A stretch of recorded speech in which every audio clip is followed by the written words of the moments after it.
الحمدللہ رب العالمین، تمام تعریفیں خوبیاں اللہ وحدہ لا شریک ذات کے لیے ہے۔ رب العالمین جو تمام جہانوں کا، سارے جہانوں کا پالنے والا ہے۔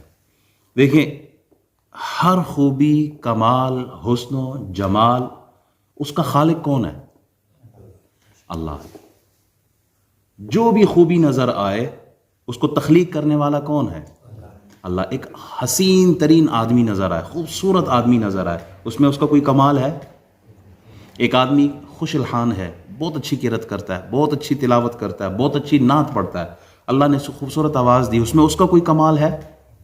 نہیں ہے۔ ایک آدمی کا جسم توانا، مضبوط، طاقتور ہے، اس میں اس کا کوئی کمال ہے؟ کوئی کمال نہیں ہے۔ کیوں؟ کمال تخلیق کرنے والے کی، کمال پیدا کرنے والے کی۔ جو پھولوں کا حسن ہے اس میں ان کا کوئی کمال نہیں ہے، کمال بنانے والے کا۔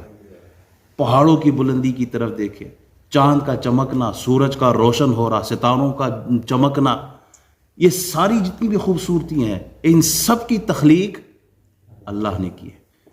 نبیوں کو جو نبوت ملی ہے وہ اللہ نے دی ہے، رسولوں کو رسالت اللہ نے دی ہے، ولیوں کو ولایت اللہ نے دی ہے، شہیدوں کو شہادت کا رتبہ اللہ نے دیا، علماء کے پاس جو علم ہے اللہ کا دیا ہوا ہے، سخیوں کے پاس جو مال و دولت ہے، جو سخاوت کا اللہ نے ان کو جو عزت بخشی ان کو، وہ ان کی اپنی نہیں ہے، وہ کس کی طرف سے ہے؟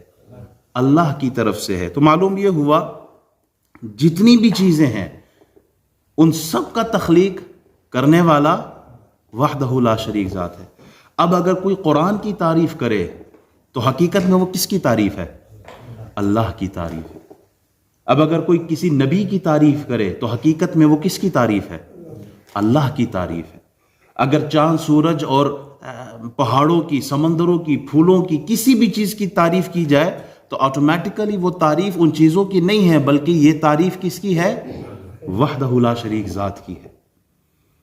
اور سب سے بڑھ کر کائنات میں سب سے بڑھ کر جو خوبیاں، جو حسن، جو جمال، جو جود و نوال، جو عظمتیں، جو معجزات اللہ نے دیے، سب سے زیادہ وہ پیارے محمد الرسول اللہ صلی اللہ علیہ وسلم کو دیے۔ اب کوئی سوال کرے نا کہ یار آپ اہل سنت و جماعت ہر وقت اپنے نبی کی تعریف کرتے ہو، معراج کی رات آئے تو نبی کی تعریف، میلاد کی رات آئے تو نبی کی تعریف، شب برات کا موقع ہو تو نبی کی تعریف، شادی کا موقع ہو تو نبی کی تعریف، کوئی غمی کا موقع ہو تو نبی کی تعریف، ہر وقت نبی کی تعریف کرتے ہو، اس کی کیا وجہ ہے؟ تو بہت سادہ الفاظ میں جواب ہے۔ دیکھیں، اگر آپ کسی بلڈر کو خوش کرنا چاہیں گے نا تو اس کی بلڈنگ جو تعمیر اس نے کی ہے اس کی تعریف کرے، آٹومیٹیکلی وہ تعریف کس کی ہے؟ بلڈر کی تعریف ہے۔ پینٹنگ، اگر آپ پینٹنگ کی تعریف کریں تو تعریف کس کی ہے؟ حقیقت میں پینٹر کی تعریف ہے۔ کسی تصنیف، کسی کتاب کی تعریف کرے تو حقیقت میں وہ مصنف کی تعریف ہے۔ شاعر کو خوش کرنا ہو تو اس کے اشعار کی تعریف کر لے، آٹومیٹیکلی کس کی تعریف ہے؟ شاعر کی تعریف ہے۔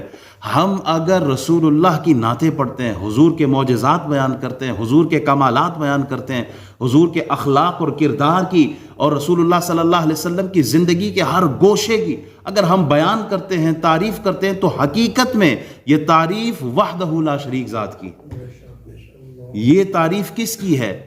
حقیقت میں یہ تعریف اللہ سبحانہ و تعالیٰ کی تعریف۔ یہ کائنات کس کے لیے سجائے؟ لولا کلمہ خلقت الافلاق، لولا کلمہ اظہرت الربوبیہ۔ محبوب اگر آپ کو نہ بناتے تو نہ زمین بناتے، نہ آسمان بناتے، نہ چاند بناتے، نہ سورج بناتے، ہم اپنا رب ہونا ہی ظاہر نہ کرتے۔ زمین و زمان تمہارے لیے، مکین و مکان تمہارے لیے، چنین و چما تمہارے لیے، بنے دو جہاں تمہارے لیے، ہم آئے یہاں تمہارے لیے اور اٹھے بھی وہاں تمہارے لیے۔ یہ سب کچھ رسول اللہ کے لیے بنایا گیا۔ اور پھر اگر حضور کی تعریف ہو، میں واپس اپنے موضوع پر آتا ہوں، تو یہ تعریف حقیقت میں اللہ وحدہ لا شریک ذات کی تعریف۔